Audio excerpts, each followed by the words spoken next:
How are you today? Greetings, everyone, and greetings, teacher, too. How are you today now? You're fine, right?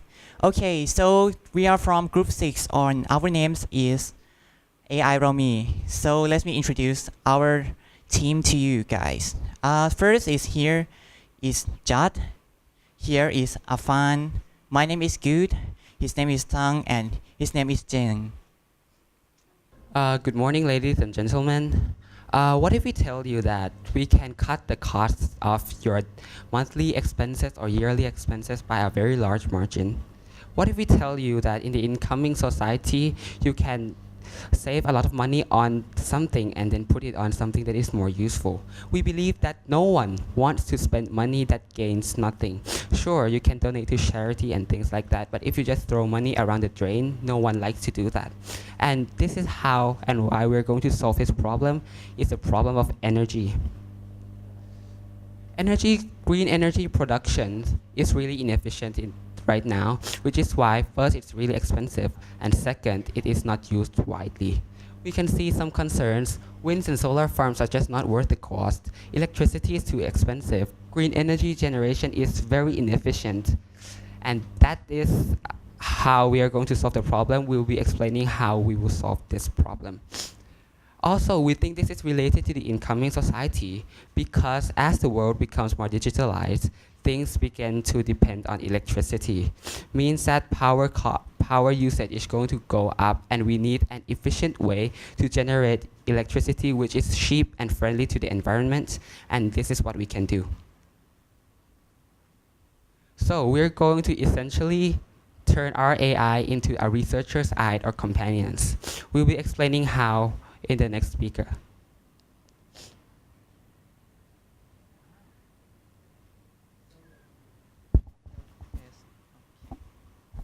Okay, so let's talk about how our AI works. First of all, we need to know that what is the strength of AI.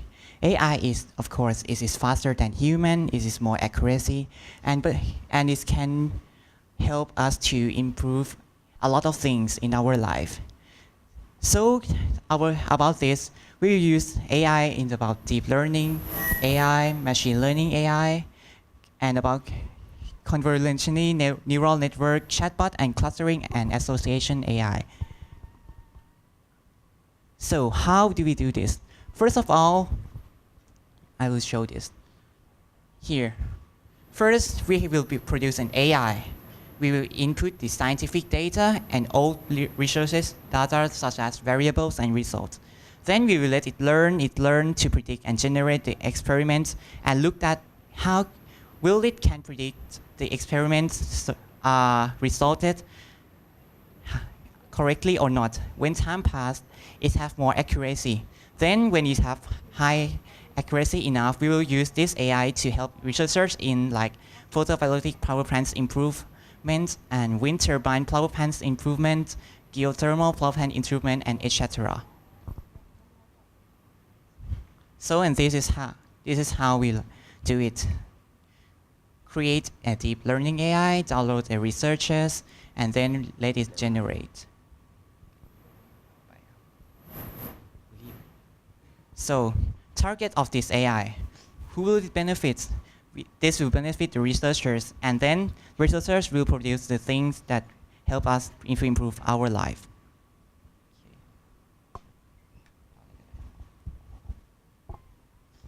Next is our trust point, which is what we offer. We offer fast AI analyzation mechanics that he had explained, and it is going to help us in researching new materials in order to produce a more effective green energy production, such as a new more effective material for solar cell production that can give more energy per area.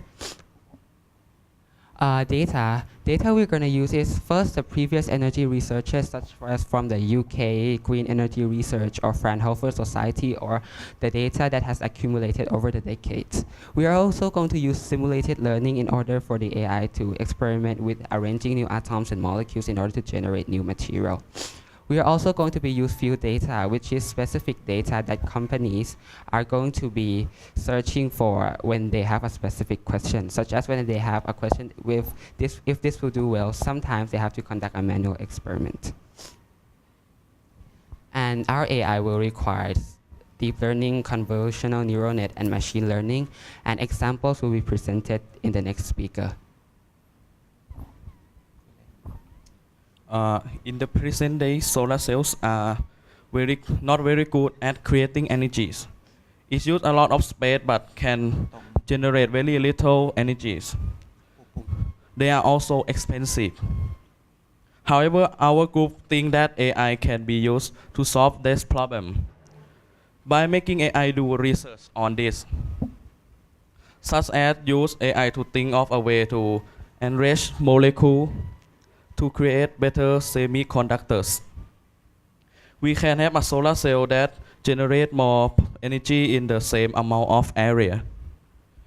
AI can help to optimize energy transfer atomic structure and energy generating capacity. Okay, and let's look at this here. Users we use deep learning and convolutional neural network. Of course, this is like the same thing, and the data that we will put inside this are like old research about the semiconductors, about the atomic molecules, about the principle of bonding of chemical reaction or some kind of that to put inside it. And then this AI will help researchers to like, can we produce new semiconductors, some kind of that. And this will help us in a lot of things, such as like space, creating like inside the ISS or something like that to change the solar cells up there to be a better one.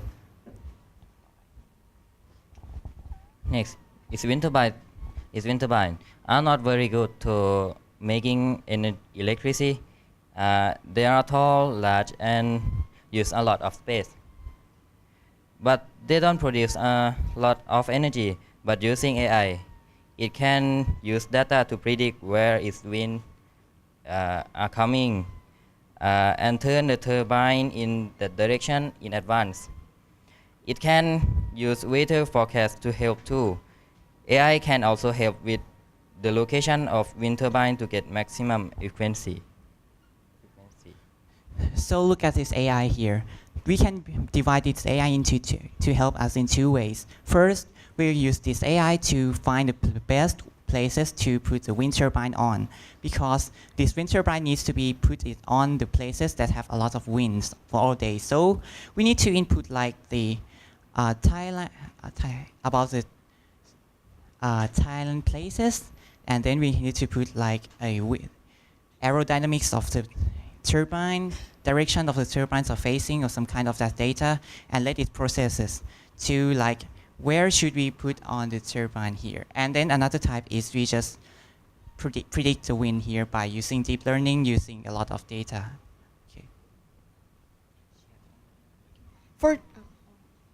Okay. So for the geothermal power station, we want artificial intelligence to be able to optimize boiler efficiently. So for heat exchange process, AI can help to find the best material in order to keep the heat in the water as much as we can, so we can have more energies. So for the better location to set up a power plant, for the geothermal power station, we use heat on the underground in order to make an energy. So we want to find a better locations that have more heat. So yeah.